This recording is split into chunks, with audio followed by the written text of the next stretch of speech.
Hello मित्रों, स्वागत है आप सभी का। तो आज हम बात करेंगे पुरुष किसी के साथ भी सो जाए तो उसे पाप नहीं लगता, स्त्री किसी के साथ सो जाए तो उसे पाप लग जाता है। पाप ही नहीं, घोर पाप लग जाता है। ये पुरुषों की मानसिकता है। पुरुष ये वचन बोलते हैं कि एक स्त्री दूसरे पुरुष के साथ संभोग करती है तो उसको नरक में जलाया जाएगा, तो तेल में छाना जाएगा।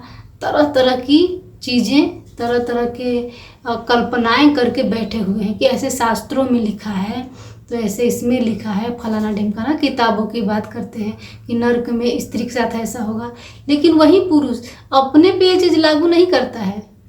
वो तो आज़ाद बैल है, कुछ भी कर सकता है किसी भी के साथ। 20 स्त्री रख सकता है, और पहले के पुरुष रखते ही थे।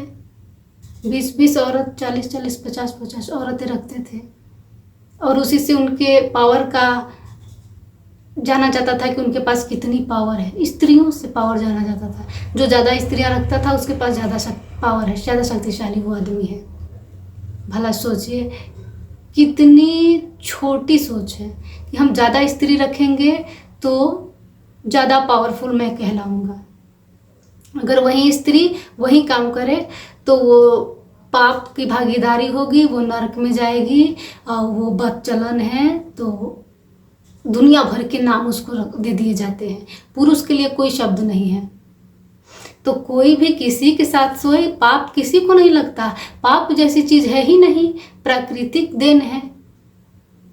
जो सृष्टि बनाया है उसने तुम्हें दिया है। वो कहीं ठप्पा मार के थोड़ी तुम्हारे पीठ पे या कहीं भी लिख के भेजा है कि एक ही स्त्री के साथ संभोग करना है, एक ही पुरुष के साथ संभोग करना। ये तो तुम्हारी मानसिकता है, तुम्हारी बनाई हुई चीजें हैं, संस्कार हैं।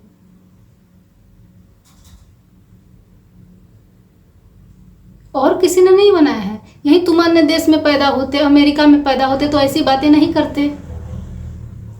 चाहे वहाँ लड़की पैदा हो जाती, चाहे लड़का पैदा, कोई भी हो जाता, तुम ये सब बातें जानते ही नहीं तो करते कहाँ। तुम्हारे माइंड में यहाँ भरा गया है भारत में, और भारत के शास्त्रों में ऐसा लिखा गया है। अमेरिकी शास्त्र में ऐसा कुछ भी नहीं लिखा गया है, तो लोग नहीं मानते। तो ये सब मन में भरी गई चीज़ें हैं, मन में डाली गई चीज़ें हैं। तुम्हारा अपना अनुभव नहीं है कुछ भी। तो चाहे स्त्री हो चाहे पुरुष हो, किसी के साथ सोए, कुछ भी करे, पाप इसमें तो नहीं लगता। पाप जैसी ये चीज़ नहीं है। जिससे जन्म होता है उससे पाप नहीं लग सकता। कुल मिला के इतना ही कहेंगे। धन्यवाद।